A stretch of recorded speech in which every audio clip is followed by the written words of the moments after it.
ஒரு ஆக்ஷன் பண்ணணும்னு எனக்கு தோணுச்சு. மக்களை இன்னைக்கு நடந்த சட்டசபை லைவ்ல பாத்தீங்கன்னா நிறைய விஷயங்கள் நடந்துச்சு. இன்னைக்கு டிஎம்கேல இருக்கிறவங்க எல்லாம் பாத்தீங்கன்னா வெளிநடப்பு செஞ்சுட்டாங்க. எதுக்காக வெளிநடப்பு செஞ்சுட்டாங்க அப்படின்னு கேட்டீங்கன்னா, அங்க ஒரு தரமான சம்பவம் நடந்துச்சு. என்னடா தரமான சம்பவம் அப்படின்னு கேக்குறீங்களா? சொல்றேங்க. வீடியோக்குள்ள போலாம் வாங்க. இந்த மாதிரி இன்ட்ரெஸ்டிங்கான அப்டேட்லாம் உடனுக்குடன் தெரிஞ்சுக்கிறதுக்கு நம்ம சேனலை மறக்காம சப்ஸ்கிரைப் இல்லைனா ஃபாலோ பண்ணிக்கோங்க. நேத்து எதிர்க்கட்சி தலைவரான உதயநிதி ஸ்டாலின் அவர்கள் நிறைய குற்றச்சாட்டுகளை டிவிகே அரசு மேல முன் வச்சாப்புல. இன்னைக்கு விஜய் அவர்கள் அதுக்கு எல்லாமே பதில் சொல்ல வேண்டிய நிலைமை இருந்துச்சு. இன்னைக்கு அதை பதில் சொல்லவும் ஸ்டார்ட் பண்ணாப்புல. இன்னைக்கு விஜய் அவர்களோட முதல் சட்டசபை உரை அப்படிங்கிறதுனால நிறைய விஷயங்களை அவர் ஷேர் பண்ணாப்ல. ஃபர்ஸ்ட் எதுல இருந்து ஸ்டார்ட் பண்றாரு அப்படின்னு கேட்டீங்கன்னா, ஃபர்ஸ்ட் எப்படி சினிமாக்குள்ள வந்தாரு, சினிமால இருந்து எப்படி ரசிகர் மன்றங்கள் ஆரம்பிச்சாங்க, ரசிகர் மன்றத்துல இருந்து அது எப்படி மக்கள் மன்றமா மாறிச்சு, மக்கள் நலப்பணி மன்றம் எப்படி எல்லாம் தொடங்குனாங்க, அதுக்கப்புறம் கட்சி எப்படி ஆரம்பிச்சாங்க அப்படிங்கறது எல்லாம் பாத்தீங்கன்னா அடுக்கடுக்கா நிறைய விஷயங்களை ஷேர் பண்ணாரு. ஒரு சிலர் பாத்தீங்கன்னா நான் நடிச்சிட்டு இருந்து அப்படியே அரசியலுக்கு வந்துட்டேன் அப்படிங்கிற மாதிரி எல்லாம் சொல்லிட்டு இருக்காங்க. ஆனா வந்து அப்படியெல்லாம் கிடையாது. நானும் பாத்தீங்கன்னா என்னோட அரசியல் வாழ்க்கையை வந்து ரொம்ப ஆரம்பத்துல இருந்தே ஸ்டார்ட் பண்ணிட்டேன். மக்களுக்காக நிறைய நலத்திட்டங்களாகட்டும் நல உதவிகளாகட்டும் அப்ப இருந்தே நான் பண்ணிட்டு தான் வந்துட்டு இருக்கிறேன். என்ன பிடிக்காதவங்க ஏதோ நான் இப்பதான் வந்து நடிப்புல இருந்து அப்படியே ஸ்ட்ரெயிட்டா அரசியலுக்கு வந்த மாதிரி ஒரு பிம்பத்தை கிரியேட் பண்றாங்க. அதெல்லாம் தவறானது அப்படிங்கிற மாதிரியும் சொல்லியிருக்கிறாப்புல. எனக்கு கிடைச்ச இந்த 40 நாள்ல நான் நிறைய விஷயங்கள் பண்ணியிருக்கிறேன். இன்னும் நிறைய விஷயங்கள் மக்களுக்கு நான் பண்ண போறேன். எனக்கு கொஞ்சம் டைம் கொடுங்க அப்படிங்கிற மாதிரியும் சொல்லியிருந்தாப்புல. இதெல்லாம் ஒரு பக்கம் இருக்க மது அப்படிங்கிற ஒரு விஷயத்துக்குள்ள வந்தாங்க. வந்ததுக்கு அப்புறமாவே பாத்தீங்கன்னா இந்த பார்ட்டி ஃபண்ட் அப்படிங்கிற ஒரு விஷயத்தை வந்து விஜய் அவர்கள் மென்ஷன் பண்ணாப்புல. ஒரு பெரிய எதிர்ப்பு இந்த வார்த்தைக்கு பாத்தீங்கன்னா டிஎம்கே சைட்ல இருந்து உருவாச்சு. அதுக்கப்புறம் பாத்தீங்கன்னா டிஎம்கேல இருக்கிற எல்லாருமே பாத்தீங்கன்னா எந்திரிச்சு நின்று கூச்சல் போட ஆரம்பிச்சிட்டாங்க. டிவிக்கேல இருக்கிறவங்க பாத்தீங்கன்னா ஒரு சைடு கூச்சல் போடுறாங்க, டிஎம்கேல இருக்கிறவங்களும் ஒரு சைடு கூச்சல் போடுறாங்க. அப்படியே பாத்தீங்கன்னா லைவ் ஒரு பக்கம் பாத்தீங்கன்னா ரெண்டு பேத்தையும் காட்டாம அப்படியே சபாநாயகர் மட்டுமே காட்டிட்டு இருந்தாங்க. ஏன்னா சபை மரபுக்கு மீறி பாத்தீங்கன்னா அங்க ஒரு சில விஷயங்கள் நடந்துச்சு. அதனால பாத்தீங்கன்னா அங்க இருக்கிற யாரையுமே காட்டலங்க. இந்த பார்ட்டி ஃபண்ட் அப்படிங்கிற ஒரு விஷயத்த சொன்ன உடனே பாத்தீங்கன்னா விஜய் அவர்களோட பேச்சும் அப்படியே ஸ்டாப் ஆயிடுச்சு. இவங்க வந்து விஜய் அவர்களை பேசவும் முடியல. சபாநாயகர் வந்து என்ன சொல்றாரு அப்படின்னு கேட்டீங்கன்னா, முதலமைச்சரோட பேச்செல்லாம் முடிஞ்சதுக்கு அப்புறமா நான் உங்களுக்கு வந்து பேசுறதுக்கு அனுமதி தர்றேன், நான் அனுமதி தரலன்னு சொல்றேன், நான் வந்து அனுமதி தர்றேன் அப்படிங்கிற மாதிரி அவரு சொல்றாரு. ஆனா வந்து டிஎம்கேல இருக்கிறவங்க எல்லாம் யாருமே அதை கேட்க முன் வரல. அதை வந்து டிஎம்கேல இருக்கிற யாருமே பாத்தீங்கன்னா கேட்கவே இல்லை, நாங்க பேசியே ஆவோம் அப்படிங்கிற மாதிரி அவங்களும் சொல்றாரு. ஆனா சபாநாயகர் பாத்தீங்கன்னா அதுக்கு இடம் கொடுக்கல. இது இன்னைக்கு வந்து முதலமைச்சரோட உரை, முதலமைச்சர் பேசட்டும், அவர் என்னவெல்லாம் தப்பா பேசியிருக்கிறாரு, அவர் பேசுனதுல என்ன குறைகள் இருக்குது அப்படின்ட்டு நீங்க அதுக்கப்புறம் வந்து பதில் சொல்லுங்க அப்படிங்கிற மாதிரி அவங்க சொல்றாரு. ஆனா பாத்தீங்கன்னா அதை கேட்கற நிலைமையில யாருமே கிடையாதுங்க. ஒரு கட்டத்துல பாத்தீங்கன்னா டிவிகள் இருக்கிற அமைச்சர்கள் எல்லாமே பேசுறாங்க. நீங்களும் பாத்தீங்கன்னா போன சட்டசபையில, அதாவது நீங்க வந்து ஆளுங்கட்சியா இருக்கும்போது சட்டசபையில நீங்களும் ஒரு மரபை பின்பற்றினீங்க. அந்த மரபுல பாத்தீங்கன்னா முதல்வர் அவர்கள் பேசும்போது யாருமே இடையூறு செய்யக்கூடாது. அவர் பேசினதுக்கு அப்புறமா பாத்தீங்கன்னா நீங்க குறிப்பெடுத்துக்கோங்க. அவர் பேசுறதுல என்னென்ன தப்பெல்லாம் இருக்குதுன்னு குறிப்பெடுத்துட்டு அதுக்கப்புறம் நீங்க வந்து பதில் உரை வைங்க அப்படிங்கிற மாதிரி தான் நீங்களும் பின்பற்றினீங்க. அதவே நீங்க ஃபாலோ பண்ணா நல்லா இருக்கும் அப்படிங்கிற மாதிரி செங்கோட்டையன் அவர்கள் கேட்டுக்கிட்டாப்புல. ஆனா வந்து டிஎம்கே இருக்கிறவங்க அதை யாரும் பெரிதா கேட்கவே இல்லை அப்படிங்கிற மாதிரி தாங்க இருந்துச்சு. அதுக்கப்புறம் பாத்தீங்கன்னா ராஜ்மோகன் அவர்களும் அதை தான் சொன்னாப்புல. நேத்து நீங்களும் எங்களுக்கு எகென்ஸ்டா நிறைய கருத்துக்கள் எல்லாம் முன் வச்சீங்க, நாங்க எல்லாத்தையும் கேட்டுட்டு தான் இருந்தோம், அதுக்கப்புறம் நாங்க பதில் சொன்னோம் அப்படிங்கிற மாதிரியும் அவரும் சொன்னாப்புல. ஆதவர்ஜுனா அவர்களும் அதை தான் சொன்னாப்புல. ஆனா வந்து யாரும் அதை கேட்கவே இல்லைங்க. ஒரு கட்டத்துக்கு மேல வந்து சபாநாயகர் வந்து விஜய் அவர்களை பேசுங்க அப்படின்னு சொல்லும்போது இவ்வளவு நேரமா பாத்தீங்கன்னா ஒரு மாதிரி அமைதியா பேசிட்டு இருந்தவர் அப்படியே பாத்தீங்கன்னா ஒரு இன்டர்வல் பிளாக் மாதிரின்னு வச்சுக்கோங்களேன். இந்த சம்பவத்துக்கு அப்புறமா பாத்தீங்கன்னா கொஞ்சம் அந்த இடமே பாத்தீங்கன்னா பீக் ஆயிருச்சு. விஜய் அவர்களும் பாத்தீங்கன்னா ஒரு மாதிரி ஹைப் ஆயிட்டாரு அப்படிங்கிற மாதிரி தான் இருந்துச்சு. அதுல அவர் என்னென்னலாம் ஷேர் பண்றாரு அப்படின்னு கேட்டீங்கன்னா, நிறைய பக்கம் நிறைய ஊழல்கள் நடந்திருக்குது, அதை எல்லாமே நாங்க வெளியே கொண்டு வருவோம் அப்படிங்கிற மாதிரியும், எங்க ஆட்சியில ஊழல் நடக்காது, ஊழல் செய்யவும் விடமாட்டோம், இதுக்கு முன்னாடி செஞ்சவங்களையும் விடமாட்டோம் அப்படிங்கிற மாதிரி அழுத்த திருத்தமா ஒரு சில விஷயங்களை ஷேர் பண்றாப்ல. இந்த சம்பவம் நடந்துட்டு இருக்கும் போதே பாத்தீங்கன்னா டிஎம்கேல இருக்கிறவங்க எல்லாமே எழுந்து நின்னுட்டாங்க. அது மட்டும் இல்லாம விஜய் அவர்கள் எங்களோட தயவுல தான் நீங்க வந்து ஆட்சி அமைச்சீங்க, அதாவது டிஎம்கேவோட தயவுல தான் டிவிக்கே ஆட்சி அமைச்சது அப்படின்னு சொல்லிட்டே இருக்கீங்களே, வெளியே வந்தவங்க எல்லாருமே மார்க்சிஸ்ட் கம்யூனிஸ்ட் கட்சி ஆகட்டும், முஸ்லீம் லீக் ஆகட்டும், இல்ல இந்திய கம்யூனிஸ்ட் கட்சி ஆகட்டும், இவங்க எல்லாருமே பாத்தீங்கன்னா நாங்க எங்களோட முழு மனதா தான் நான் உங்களுக்கு ஆதரவு கொடுக்குறோம், டிஎம்கே சொல்லி தான் நாங்க ஆதரவு உங்களுக்கு கொடுக்கல அப்படிங்கிற மாதிரி அவங்க வெளிப்படையாவே அறிவிச்சிட்டாங்க. அது மட்டும் இல்லாம எங்களோட ஆட்சிக்கு நாங்க வந்து இப்போ வந்து ஆளுங்கட்சியா இருக்கிறது முக்கியமான காரணமே மக்கள் தான், மக்களோட ஓட்டுனால தான் நாங்க இங்க வந்து நிக்கிறோம் அப்படிங்கிறதையும் அழுத்த திருத்தமா அவரும் சொன்னாப்புல. இந்த விஷயங்களை பேசவே பாத்தீங்கன்னா டிஎம்கேல இருக்கிற எல்லாருமே பாத்தீங்கன்னா வெளிநடப்பு செஞ்சுட்டாங்க, எல்லாருமே வெளியே போயிட்டாங்க. அதுக்கப்புறம் விஜய் அவர்கள் வந்து அவங்களே வெளியே போயிட்டாங்களே, இதுக்கு மேலேயும் அவங்கள பத்தி நம்ம பேசணுமா அப்படிங்கிற மாதிரி ஒரு சில விஷயங்களை சொன்னாப்புல. அதுக்கப்புறம் வாயத்துறங்க சிஎம் அப்படிங்கிற மாதிரி என்ன சொல்றீங்களே, நான் பேசின ஒரு 5 நிமிஷத்துலயே குளத்தூர் என்னாச்சு அப்படிங்கறது நீங்க பாத்தீங்க தானே அப்படிங்கிற மாதிரியும் ஒரு சில விஷயங்களை நக்கலாகவும் பதிவு பண்ணாரு. அதே மாதிரி இந்த பெண் பாதுகாப்பு, போதைக்கு எதிரான குற்றங்கள் எல்லாம் ரொம்ப அதிகமாக நடக்குது, போதை கலாச்சாரம் ரொம்ப அதிகமாயிருச்சு அப்படிங்கிற மாதிரி நிறைய குற்றச்சாட்டுகளை எல்லாம் முன்வைக்கிறாங்க. அதுக்கு விஜய் அவர்கள் என்ன சொல்றாரு அப்படின்னு கேட்டீங்கன்னா, இந்த ப்ராப்ளம் எல்லாமே பார்த்தீங்கன்னா இந்த 40 நாளில் நடக்கல, கிட்டத்தட்ட ரொம்ப வருட காலமாகவே இது நடந்துட்டு தான் இருக்குது. இதையெல்லாம் பார்த்தீங்கன்னா நீங்க கட்டுப்படுத்த மறந்துட்டீங்க.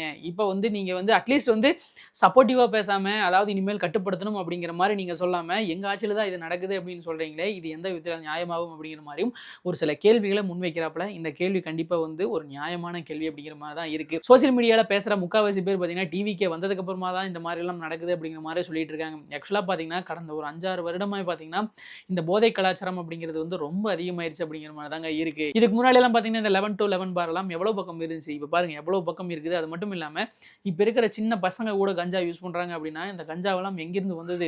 கஞ்சா புழக்கம் எல்லாம் கண்டிப்பா தமிழ்நாட்டில் ரொம்ப அதிகமாயிருச்சு அப்படிங்கிற மாதிரி தாங்க இருக்கு. இது இந்த ஒரு மாசத்துக்குள்ள நடந்ததா அப்படின்னு கேட்டீங்கன்னா கண்டிப்பா கிடையாது. ரொம்ப காலமா இதை கண்ட்ரோல் பண்ணாம விட்டதுனால தான் இந்த சம்பவம் நடந்துச்சு. அது மட்டும் இல்லாமல் விஜய் அவர்கள் குறிப்பிட்டு சொல்றது என்ன அப்படின்னு கேட்டீங்கன்னா, காவல்துறை யார் கண்ட்ரோல்ல இருந்தது, யார் கண்ட்ரோல்ல வச்சிருந்தீங்க அப்படிங்கிறது உங்க எல்லாத்துக்குமே தெரியும். அப்புறம் ஏன் இதையெல்லாம் ஒழிக்க நீங்க மறந்துட்டீங்க அப்படிங்கிற மாதிரியும் ஒரு கேள்வியை எதிர்க்கட்சியை பார்த்து முன் வச்சாப்புல. அதே மாதிரி ஒரு குட்டி கதை ஒன்று சொன்னாப்புல. அந்த குட்டி கதையில பாத்தீங்கன்னா ஒரு பெரியவர் வெளியில நின்றுட்டு இருக்கிற மாதிரியும் அந்த வழியில ஒரு நபர் வந்திருக்காராமா. அந்த நபர் அந்த பெரியவர்கிட்ட என்ன வெயில தேடிட்டு இருக்கீங்க அப்படின்னு கேட்கும்போது, இல்ல உங்க அப்பா இங்க இருந்தாரே, உங்க அப்பா எங்க அப்படிங்கிற மாதிரி தேடிட்டு இருக்கிறேன் அப்படிங்கிற மாதிரி ஒரு குட்டி கதையை சொன்னாப்புல. குட்டி கதையை சொன்னது மட்டும் இல்லாம இந்த மாதிரி சம்பந்தம் இல்லாம எனக்கும் பேச தெரியும், என்னையும் பேச வைக்காதீங்க, நீங்க நக்கல் பேச்சு பேசுறதெல்லாம் எனக்கும் தெரியுது, இந்த நக்கல் எல்லாம் எனக்கும் பண்ண தெரியும், எங்க எல்லாத்துக்குமே பண்ண தெரியும், ஸோ இதெல்லாம் நீங்க பண்ணாதீங்க அப்படிங்கிற மாதிரியும் ஒரு குட்டி கதையோட முடிச்சுட்டாப்புல. இந்த குட்டி கதை யாரை சொல்றாரு அப்படிங்கிறது கண்டிப்பா எல்லாத்துக்குமே தெரியும் அப்படிங்கிற மாதிரி தாங்க இருக்குது. கண்டிப்பா விஜய் அவர்கள் ஒரு சில விஷயங்களை பார்த்தீங்கன்னா இன்னைக்கு போல்டா சொல்லியிருக்கிறாப்புல. போல்டா சொன்னார் அப்படிங்கிறத தாண்டி நிறைய நக்கல் நையாண்டி பேச்சுக்கள் தான் இன்னைக்கு ரொம்ப அதிகமாக இருந்துச்சு அப்படிங்கிற மாதிரி தாங்க இருக்குது. இதெல்லாம் முடிஞ்சதுக்கு அப்புறமா ஒரு ஆக்ஷனும் பண்ணாப்புல. சபாநாயகர் கிட்ட பார்த்தீங்கன்னா உத்தரவு வாங்கிட்டு, அதாவது அவங்கெல்லாம் வெளியே போயிட்டாங்க, அவங்க இருந்திருந்தாங்கன்னா பார்த்தீங்கன்னா நான் ஒரு விஷயத்த சொல்லணும்னு ஆசைப்பட்டேன், ஆனால் அதை சொல்ல முடியல, இப்போ சொல்லலாமா அப்படிங்கிற மாதிரி சொன்னாப்புல. சபாநாயகர் நீங்க பண்ணுங்க அப்படிங்கிற மாதிரி சொன்னதுக்கப்புறம் விஜய் அவர்கள் இப்படின்னு ஒரு சம்பவத்தை பண்ணி விட்டு உட்கார்ந்தாப்புல. அந்த சட்டசபையை பார்த்தீங்கன்னா கொஞ்சம் அதிர்வலையா இருந்தது அப்படிங்கிற மாதிரி தான் இருந்துச்சு. அது மட்டும் இல்லாம விஜய் அவர்களை பார்த்து அவர் நேற்று ஈவில் அப்படிங்கிற மாதிரி சொல்லியிருந்தாரு. அதுக்கும் பார்த்தீங்கன்னா விஜய் அவர்கள் ஒரு பதிலடி கொடுத்திருந்தாரு. ஈவில்னு சொல்றீங்களே, அதை ஒரு டெவில் சொல்லக்கூடாது அப்படிங்கிற மாதிரியும் அழுத்த திருத்தமா ஒரு சில விஷயங்களை பதிவு பண்ணியிருந்தாப்புல. விஜய் அவர்களோட முதல் சட்டசபை பேச்சு இதுவா இருந்தாலும் இன்னைக்கு ஒரு மாதிரி டீசெண்டா பேசினார் அப்படிங்கிற மாதிரி தான் இருந்துச்சு. ஃபர்ஸ்ட் எல்லாமே பார்த்தீங்கன்னா அவர் என்ன நடந்திருக்குது அப்படிங்கிறது எல்லாம் அப்படியே ஒரு லிஸ்டா பேப்பர்ல வச்சு அப்படியே படிச்சு விட்டாப்புல. அதுக்கப்புறம் பார்த்தீங்கன்னா பேச ஆரம்பிக்கும் போது தான் பார்த்தீங்கன்னா டிஎம்கேல இருக்கிறவங்க எல்லாம் வெளியே போயிட்டாங்க. அந்த வெளியே போன சம்பவம் தான் விஜய் அவர்களை கொஞ்சம் ரைஸ் ஆகி விட்டுருச்சு அப்படிங்கிற மாதிரி தான் இருந்துச்சு. அதுக்கப்புறம் பார்த்தீங்கன்னா அவரும் பார்த்தீங்கன்னா பயங்கரமா பேசி விட்டாப்புல. எனக்கு கேட்டிருந்தா டிஎம்கேல இருக்கிறவங்க எல்லாம் பார்த்தீங்கன்னா வெளியே போயிருக்க கூடாதோ அப்படிங்கிற மாதிரி தான் இருந்துச்சு. உள்ளே இருந்துட்டு விஜய் அவர்கள் பேசினதுக்கு அப்புறமா அவருக்கு பதிலடி கொடுத்துருக்கலாமே அப்படிங்கிற மாதிரி தான் இருந்துச்சு. ஏன்னா டிஎம்கேலையும் பார்த்தீங்கன்னா நிறைய பதில் பேச்சுகள் பேசக்கூடிய திறமையான ஆட்கள் அங்கேயும் இருக்கிறாங்க. ஆனா இந்த சம்பவத்துக்கு ஏன் வெளியே போனாங்க அப்படிங்கிற மாதிரி தான் இருந்துச்சு. இன்னொரு விஷயத்தையும் நம்மளால தெளிவாக நோட் பண்ண முடிஞ்சது. விஜய் அவர்கள் பேச பார்த்தீங்கன்னா எடப்பாடி அவர்கள் அதை ரசிச்சு கேட்டுட்டு இருந்தாப்புல. விஜய் அவர்கள் அந்த சொன்ன குட்டி கதைகள்லாம் பார்த்தீங்கன்னா எடப்பாடி அவர்கள் சிரிச்சதையும் நம்மளால பார்க்க முடிஞ்சது. இந்த மாதிரி நிறைய சம்பவங்கள் பார்த்தீங்கன்னா அங்கே நடந்துட்டு தாங்க இருந்துச்சு. ஆக்சுவலாக பார்த்தீங்கன்னா இன்னைக்கு லைவ்ல பெருசா எதுவுமே கட் பண்ணல, எல்லாமே பார்த்தீங்கன்னா லைவ்ல கண்டினியூஸா போச்சு. சட்டசபையில் நடக்கிற லைவை கிட்டத்தட்ட எத்தனை பேர் பார்ப்பாங்கன்னு நினைக்கிறீங்க? இன்னைக்கு நான் பார்க்கும்போது பார்த்தீங்கன்னா லைவ்ல 60,000க்கு மேலே பார்த்தீங்கன்னா பார்த்தாங்க. ஒவ்வொரு யூடியூப் சேனல்லையும் பார்த்தீங்கன்னா கிட்டத்தட்ட 60,000 பேர் 70,000 பேர் பார்த்தீங்கன்னா லைவாக வாட்ச் பண்ணுறாங்க. சீரியஸாகவே டிவிக்கே அப்படிங்கிற ஒரு கட்சி வரல அப்படின்னு வச்சுக்கோங்களேன், இங்கெல்லாம் என்ன நடக்குது அப்படிங்கிறதே பார்த்தீங்கன்னா மக்களுக்கு தெரிஞ்சிருக்காதோ அப்படிங்கிற மாதிரி தான் இருக்குது.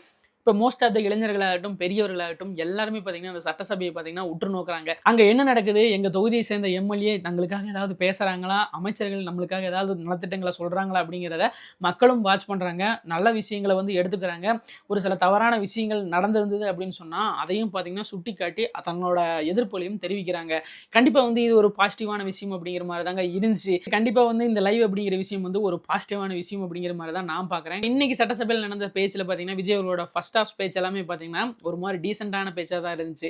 அதுக்கப்புறம் விஜய் அவர்களை ட்ரிகர் பண்ணி விட்டதுக்கப்புறமா அவரோட பேச்செல்லாம் பார்த்தீங்கன்னா பயங்கர நக்கல் நையாண்டியாக மாறி போச்சு அப்படிங்கிற மாதிரி தாங்க இருந்துச்சு. டிவிக்கேல இருக்கிறவங்க திரும்ப திரும்ப சொல்கிற விஷயம் என்ன அப்படின்னு கேட்டிங்கன்னா, நிறைய விஷயங்கள் நாங்கள் வெளிக்கொண்டு தான் வர போகிறோம். எல்லா இடங்கள்லையும் பார்த்தீங்கன்னா ஊழல் நடந்திருக்குது, நாங்கள் வந்ததுக்கப்புறமா லஞ்ச லாபண்யம் ரொம்ப கம்மியாக இருக்குது அப்படிங்கிறத அழுத்த தட்டமாக பதிவு பண்ணுறாங்க.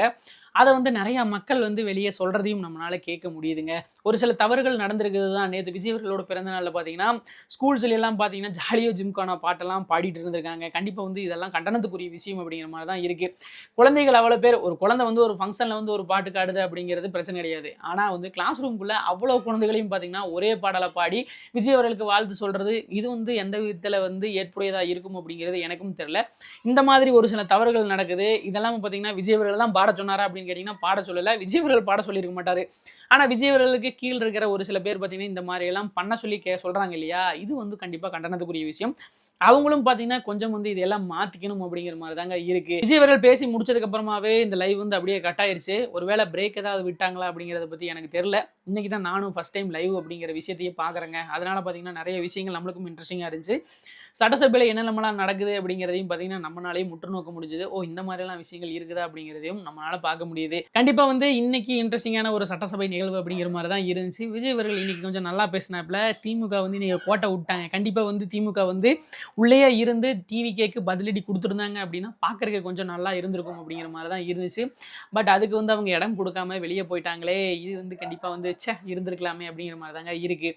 கண்டிப்பாக இன்னைக்கு யாரெல்லாம் லைவ் பார்த்தீங்க அப்படிங்கிறது தெரியல. லைவ் பார்த்தவங்கலாம் இன்னைக்கு நிகழ்வு எப்படி இருந்துச்சு, விஜய் அவர்களோட ஸ்பீச் எப்படி இருந்துச்சு, விஜய் அவர்கள் வந்து கடைசியில் ஒரு மாதிரி ஹைப் ஆகி கோவப்பட்டாப்லே, அதை நீங்கள் எப்படி பார்க்குறீங்க அப்படின்னு கமெண்ட் பாக்ஸில் மறக்காம கூட கமெண்ட் பண்ணிக்கோங்க. அதே மாதிரி டிஎம்கே இன்னைக்கு வெளியே போனதை பற்றி நீங்கள் என்ன நினைக்கிறீங்க? விஜய் அதாவது டிஎம்கே வெளியே போனது சரி அப்படின்னு நினைக்கிறீங்களா, இல்லைப்பா இருந்து டிவிகேக்கு தக்க பதிலடி கொடுத்துருக்கணும் அப்படின்னு நீங்கள் நினைக்கிறீங்களான்ட்டும் கமெண்ட் பாக்ஸில் என் கூட ஷேர் பண்ணிக்கோங்க. இந்த மாதிரி இன்ட்ரெஸ்டிங்கான தகவல்கள் உங்களுக்காக உடனுக்குடன் காத்திருக்கு. அதுக்கு நீங்கள் சப்ஸ்கிரைப் பண்ணிக்கணும், அந்த பெல் ஐக்கானையும் கிளிக் பண்ணிக்கோங்க.